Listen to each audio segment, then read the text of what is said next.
Hola, Marcus. Hola, Ale.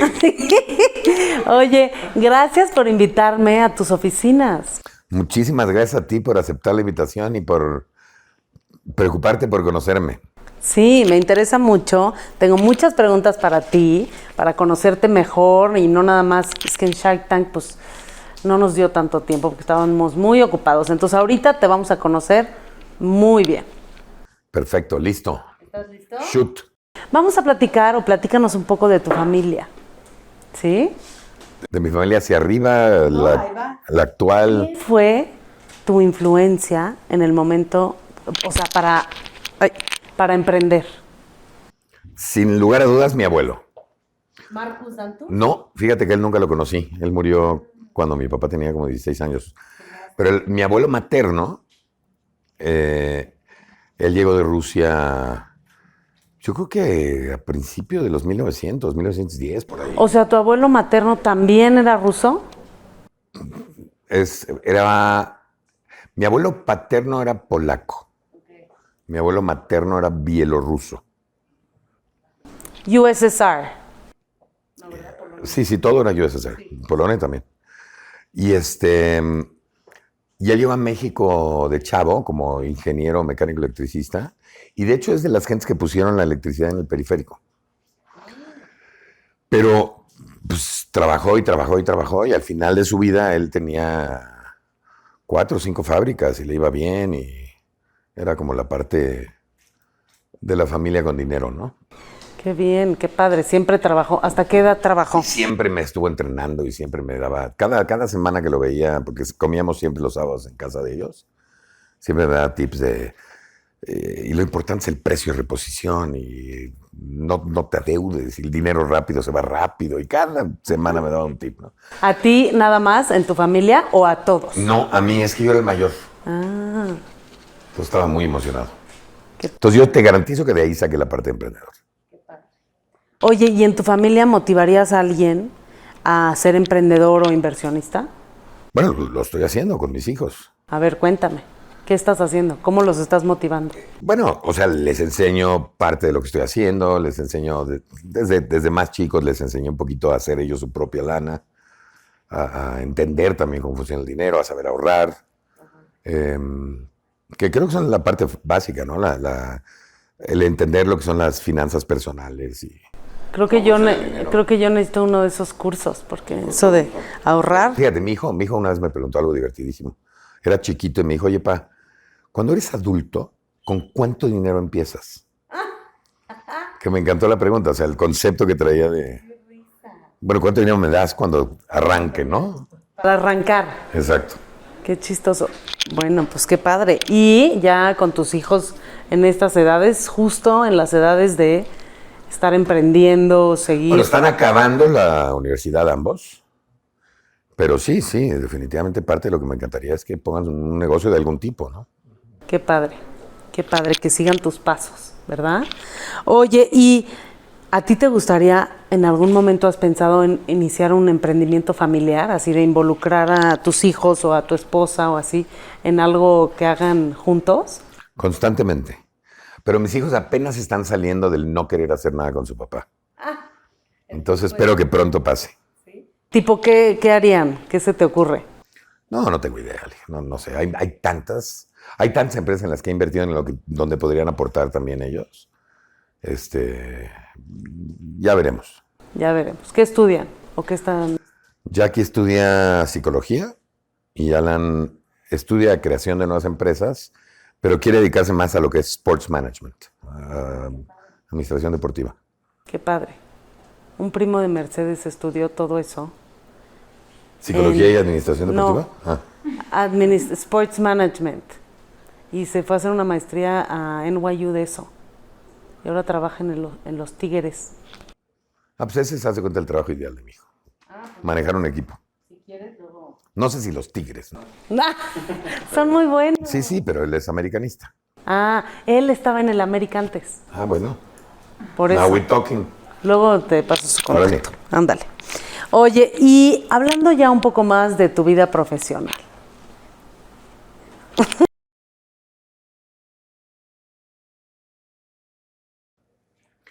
Fue sin querer, Ale. Yo estudié cine.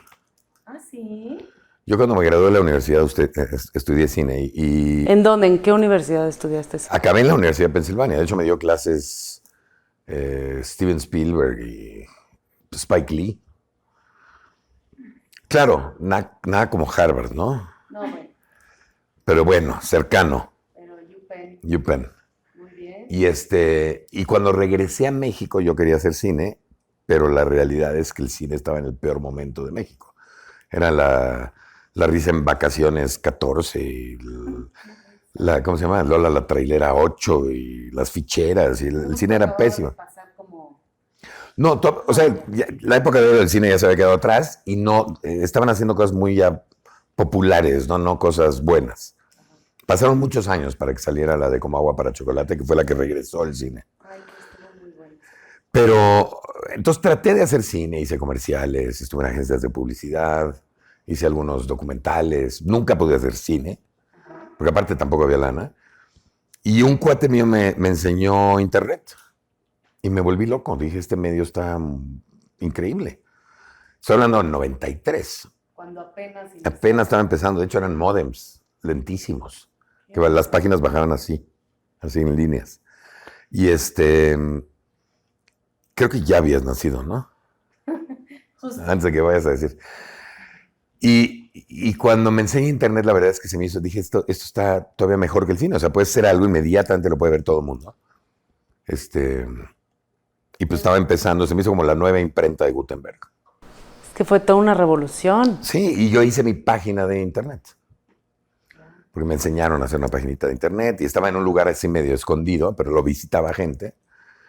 Y entonces me puse a pensar en qué dominio le pondría. Y como era muy lento todo y no había nada de México en internet, dije, pues algo que sea mexicano y rápido. Y entonces registré speedygonzalez.com. Y cuando lo iba a subir me llegó una carta de Warner Brothers amenazándome que el dominio es de ellos. Entonces los regresé y todo el mundo me empezó a decir, eres un tarado, les hubiera sacado lana. ¿No se los vendiste? No.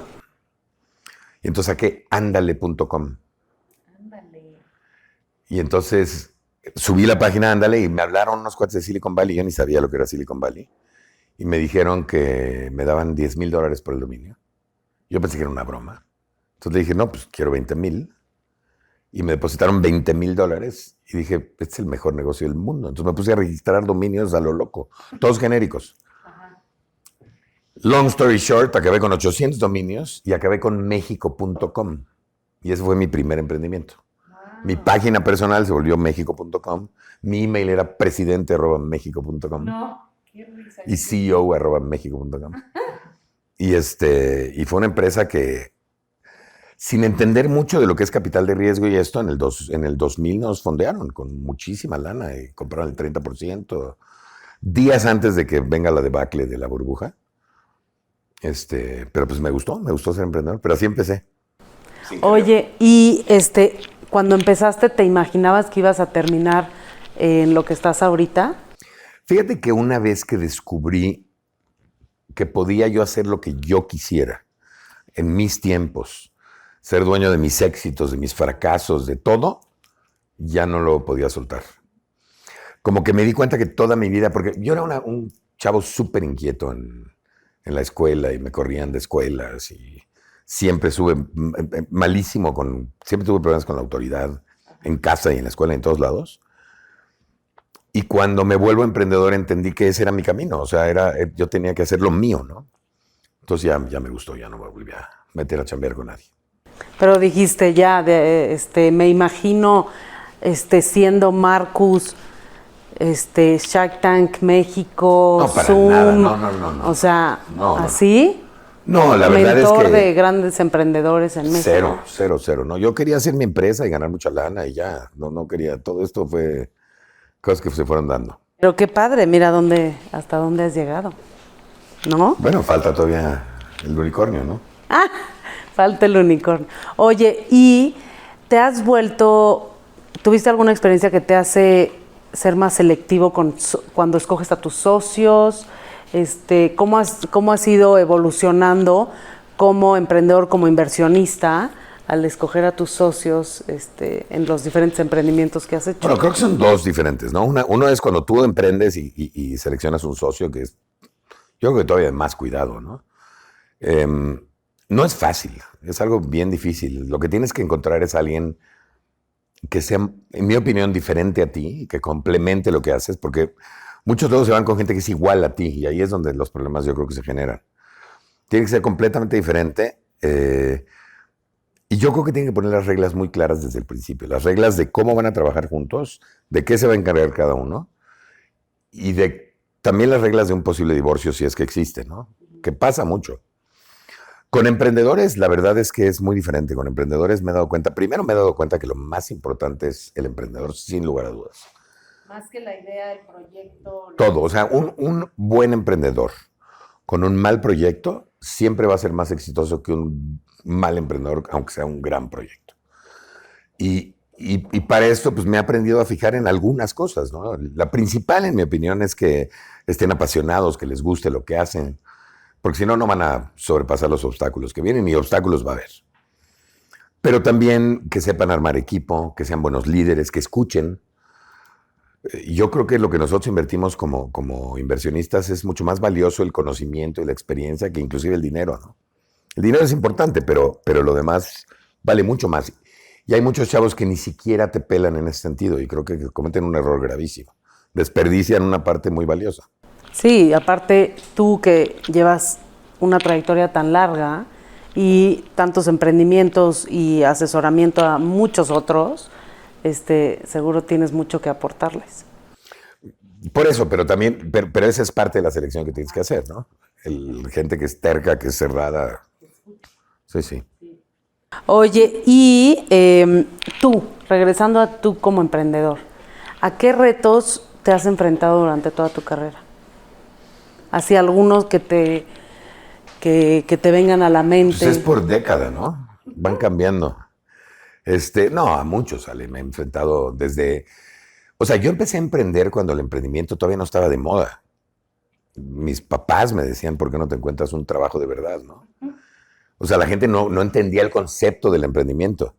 Entonces, eso obviamente fue un reto. Emprender en tecnología, además, todavía era otro reto, porque todavía en México no se entendía muy bien la tecnología. Inclusive hay gente, me acuerdo perfecto un cuate que me dijo, le pedí que invierta en mi empresa y me dijo que, y eso fue hace 20 años o 15 años, que la tecnología ya está muy desprestigiada, ¿no? No entendía muy bien a qué se refería, pero vi que no era un inversionista probable, ni querido. Entonces, yo creo que me he enfrentado a retos culturales, sin lugar a dudas, a retos financieros, por supuesto, todo el tiempo, a retos políticos, porque hay de repente apoyos para emprendedores, de repente no hay apoyos para emprendedores, de repente, pues de todo tipo, ¿no? Sobre todo en un país como el nuestro. Estamos en un país que ha mejorado, o había mejorado, Sí. pero sigue siendo un país muy hostil para emprender. Y ahora, bajo las condiciones actuales, está regresando a ser más hostil. Entonces, eso es horrible, porque yo estoy convencido de que la prosperidad de un país viene del emprendimiento y de la innovación. Es lo que más genera prosperidad. ¿Y qué cambios harías tú, cambios estructurales en nuestro país, para apoyar y fortalecer el emprendimiento? Bueno, empezaría por la educación. Yo creo que es bien importante cambiar la educación. La educación digo, no solo en México, en el mundo tiene que cambiar, tiene que ser más práctica, tienes que enseñar cosas como finanzas, innovación, tienes que apoyar a seguir manteniendo esa creatividad que tienen los niños de adultos. Tiene que estar mucho más dirigida hacia qué eres bueno y qué te gusta, que hacia cosas genéricas. Y tiene que ser también, por ende, más especializada. Los países más avanzados son mucho más especializadas las personas. Nosotros somos mucho más multiusos. Y creo que ahí estamos despreciando también otra oportunidad. Entonces yo empezaría por la educación. Luego cambiaría pues, las instituciones. Aquí uno de los problemas grandes que tenemos es que no confiamos en las instituciones.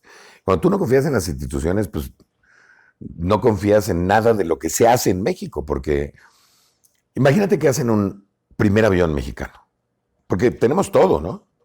De hecho, en Querétaro, en el Bajío, hay un chorro de cosas aeroespaciales. Hacemos las turbinas de Bombardier y de Boeing y de otras. ¿Por qué no hemos hecho un avión como Brasil? La pregunta es, primero, ¿cómo se va a llamar el avión, no? El primer avión mexicano. A ver, el Azteca 1, el Huitzilopochtli, ¿no? Pero la pregunta es, ¿te subes al primer vuelo del primer avión mexicano? Y la mayoría de la gente te diría que no. Porque ¿quién le dio permiso de volar? O sea, ¿pagaron o...?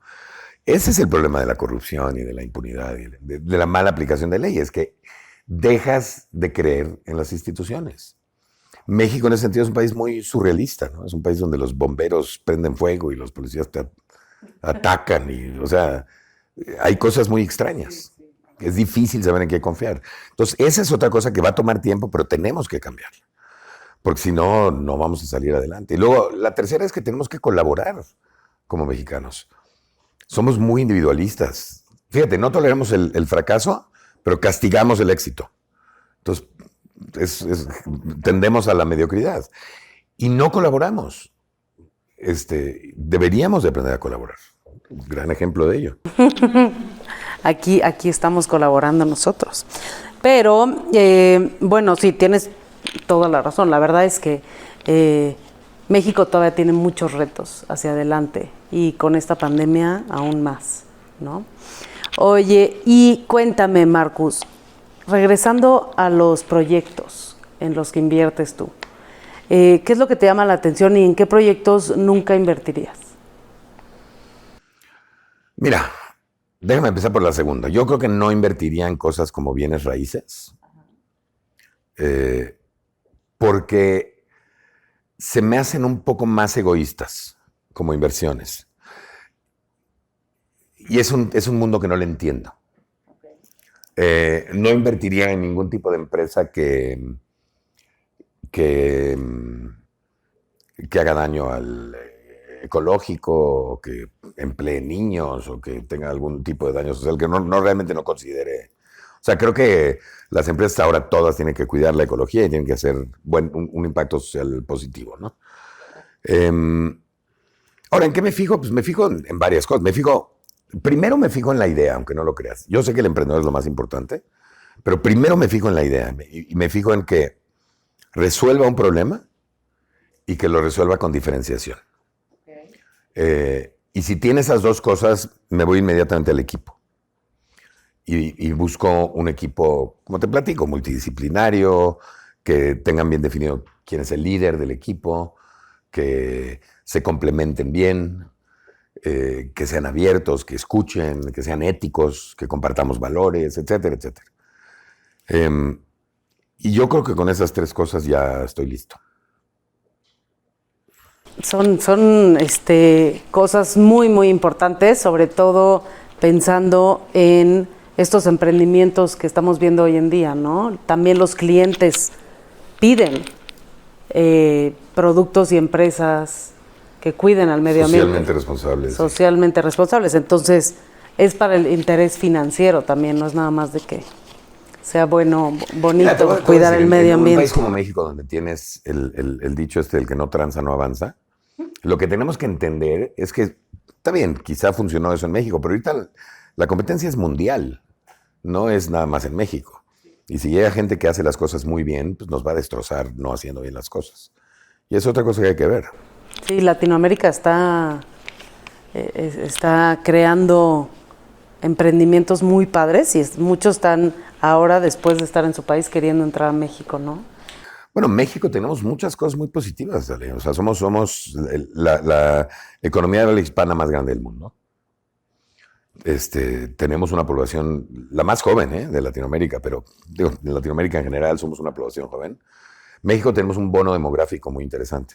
Más de la mitad de la población es menor a 29 años y más de la mitad de la población está en edad de trabajo. Y esto no dura para siempre, ¿eh? Somos uno de los países que más científicos e ingenieros gradúa del mundo. Se ha triplicado la matrícula universitaria. O sea, tenemos un chorro de cosas a favor como país. Y bueno, geográficamente somos privilegiados. Conectamos continentes, conectamos al mundo anglosajón con el mundo latinoamericano. Así como Turquía conecta a Europa con Asia. Sí, y que en su momento eso le dio muchas Y de ventajas. hecho somos bien parecidos, ¿eh? Con ¿A los turcos? No sé si alguna vez has ido, pero haz de cuenta que estás en México, con otro idioma. Hasta los tacos son de trompo. De hecho, de ahí vienen. Ya tendremos que ir. Y justo ahorita que hablas de el país y las bondades que tenemos, ¿qué crees que le falta a México o qué crees que nos falta de apoyo para realmente aprovechar todas estas bondades? Y para tus proyectos en específico, ¿qué has visto? Híjole, son tantas cosas, Ale. A ver, déjame empezar a ordenarlas. Primero, nos falta un proyecto a largo plazo. Uno de los grandes problemas que tenemos en México es que cada vez que cambia el gobierno, cambian los proyectos y eso, con periodos de 6 años, es muy difícil arreglar un país o mejorarlo. Nos falta una sociedad más unida. Hoy estamos más desunidos que nunca. Yo nunca había visto un México tan dividido, políticamente, socialmente, etcétera. Nos falta mucho mejor educación. La gente tiene que... Durante muchos años me da la impresión de que mantuvieron muy ignorante una parte de la población para poderla controlar. Y creo que esto nos está regresando feamente, ¿no? Sí. Y creo que la educación es esencial y tenemos que aprovechando ahora que tenemos las redes y tenemos tanto contenido, y tenemos tanta gente con celulares que ya puede entrar a internet, o sea, no necesitas una computadora. Creo que deberíamos de organizar para que la gente tenga un poco más de cultura, un poco más de conocimientos básicos. De nuevo, finanzas, innovación, matemáticas, practicidad, ¿no? Y tenemos que cambiarla. ¿Para qué? ¿Para qué nos dan datos? Y los datos los traes en el teléfono. Más bien que te enseñen a buscarlos, ¿no? Hay que tener qué hacer con estos datos, a interpretarlos. Tenemos que ser más empáticos como mexicanos también. ¿Simpáticos? Empáticos. No, simpáticos somos bastante simpáticos. De hecho, somos de los países más simpáticos del mundo. Empáticos. O sea, hay mucha gente que no puede ni comer y la verdad es que es un país que tiene todos los recursos para que todos vivan bien. No debería de pasar eso, ¿no? Sí, pues muchos retos. ¿Tú con todos estos retos alguna vez pensaste en desistir en alguno de tus proyectos? Yo creo que en todos en algún momento. ¿Sí? Sí, pues hay días buenos y hay días malos, ¿no? Eso es algo normal. Lo que pasa es que ya con la experiencia te asustan menos los días malos. Sí, claro. Pero sí hay días de pánico. ¿O no, Ale? Sí, sin duda. Y luego con Por eso. lo último que ha pasado de la pandemia, es un claro ejemplo de eso, ¿no? Exacto. Oye, y ahora cuéntanos cómo se creó Zoom, que aquí estamos. Fíjate que estuvo muy chistoso. Yo estaba en Guaira, no sé si alguna vez escuchaste de Guaira, pero era la aceleradora telefónica que yo la fundé en México. No había escuchado. Y me salí de Guaira digamos que por contradicciones y por bajos acuerdos que teníamos entre la gente que manejaba Telefónica y yo. Telefónica es una empresa muy, muy burocrática y yo estaba acelerando startups y no machaba. Y justo dio la casualidad de que había un evento en Los Pinos. Peña Nieto nos invitó a 200 personas de la comunidad emprendedora que estábamos apoyando pymes y esto a platicarnos sobre los planes del INADEM y este tipo de cosas. Y cuando fuimos, al final del evento todo el mundo se forma para darle la mano a Peña Nieto. Y a mí esas cosas me chocan. Y para tomarte la selfie con el presidente. Y vi sentado en una esquina a Enrique Jacob Rocha, que era el presidente del INADEM. Entonces me acerqué con él y estuvimos cotorreando un rato y le dije que ya me salí de Guaira. Y le dije literal, le dije, cuando quieras hacer algo súper fregón, háblame. Y me fui. Ajá. Y como a las 2 semanas me hablaron del INADEM, de su oficina, y me dijeron, oye, le interesó mucho tu idea, que si se la puedes presentar. Y le dije, la madre, ¿cuál idea, no? Y luego ya me acordé más o menos lo que habíamos platicado. Y entonces me puse a diseñar durante una semana, así como un lugar ideal para emprendedores. Mezclando un poquito de conceptos de Google Así que quería hacer una especie de Disneylandia para emprendedores. Y un programa de mucho mayor envergadura, donde realmente puedas Porque todas las incubadoras y aceleradoras que estaban en ese momento eran programitas de 10 al año, 8 al año. Y yo quería hacer algo mucho más grande porque teníamos que esparcir la cultura emprendedora. Y así es como surge Startup México. Le presenté esto, nos apoyaron en un inicio. Nos metimos en una bodega horrible, que es donde estamos ahorita, y la cambiamos por completo. Quedó padrísimo. Y quedó, sí, bueno, en su momento fue algo muy espectacular. De hecho, nos han visitado presidentes y primeros ministros y de todo tipo de gente acá. Qué bien, ¿no? La verdad es que sí se siente, te cambia el chip cuando entras. Parte de la idea era que se sienta como que no es una empresa tradicional.